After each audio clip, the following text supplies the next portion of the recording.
Come on, internet, don't fail me now. I want to get this video up by Friday.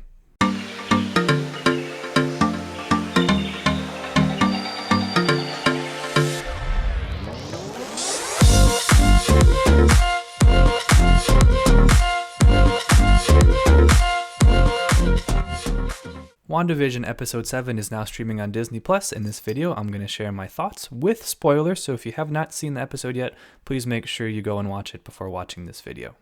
What I like about this episode is that it's shot as like a mockumentary a la Modern Family, The Office, Parks and Rec. It's actually you can tell the Modern Family vibes are there. And that's one of my favorite styles of filmmaking and TV making, so I really appreciated that they did that, and that made me like this episode a lot just right off the bat. What we have going on in this episode is Wanda is kind of losing control. Different items of her furniture are starting to like constantly fluctuate between different time periods, and she's just, she's feeling like she's starting to lose control over her reality that she's created. Meanwhile, Vision wakes up, and he's way out of like the center of town, because in the last episode when Wanda kind of like expanded her reality, he was right on the edge. And he wakes up and there's a whole carnival there, and he runs into Darcy, who's been, changed. She's not actually herself, but Vision distracts her and just does his little like head thing, and then she's back to normal. And then we get a classic Vision Darcy mess around where they're trying to get back to Wanda, but they keep getting stopped by red lights and school children crossing the street, and Vision realizes that since he knows so much, or that he knows something's going on, they realize that Wanda don't want them. She doesn't want them back, so it's really hard for them to get back to Wanda.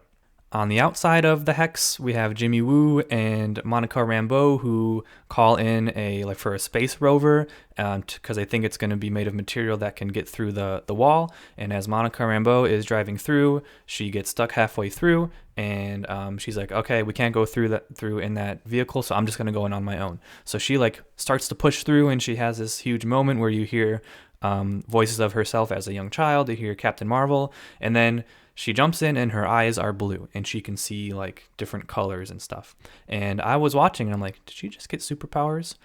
Because my knowledge of the Marvel Cinematic Universe is quite extensive to some people uncomfortable degree, but I'm not as familiar with the comics as I am with, the movies. So I'm like, well, maybe she does get superpowers in the comics. And after watching this episode, I did a little bit of research, and as it turns out, Monica Rambeau does get superpowers. So I was like, all right, that makes sense. Monica then goes to confront Wanda, and Wanda is not having it, and she just, kind of tells her to go away. At this point, Agnes comes over from next door and brings Wanda into her house, and Wanda's like, hey, where are my kids? I skipped over a plot point earlier. Wanda's kids go over to Agnes's house to just give Wanda time to relax. And Agnes is like, oh, they're in the basement.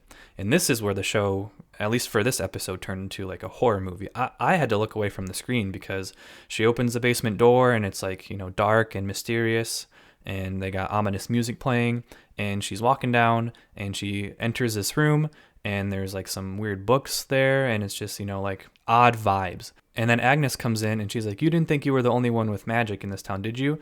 Agatha Harkness is her name, and that she's been responsible for everything so far. As I had to do with Monica Rambeau, I was like, this has to be like another Marvel character who I've just never heard of before. As it turns out, I looked it up. She is a pretty well-established Marvel character who also has connections with another Marvel villain that a lot of people have been theorizing could be a factor in the show. So good job, internet detectives, for figuring that one out. And then we see a flashback of Agatha kind of messing with all the stuff we've seen so far, but from behind the scenes. So the implication is that maybe Wanda isn't as in control of what's going on in Westview as we initially thought. Maybe Agatha has been kind of pulling the strings, behind the scenes, which, again, internet was on top of that kind of from the get-go. Again, with last week, I still think the episode where Quicksilver shows up has been my favorite so far, but I've loved both of the episodes after that. This was a solid episode. As I said last week, I'm super invested. I'm excited to see where they go with the final couple episodes. So, WandaVision episode 7, have you seen it? If so, let me know your thoughts in the comments down below. Thank you so much for watching, and I'll see you all next time.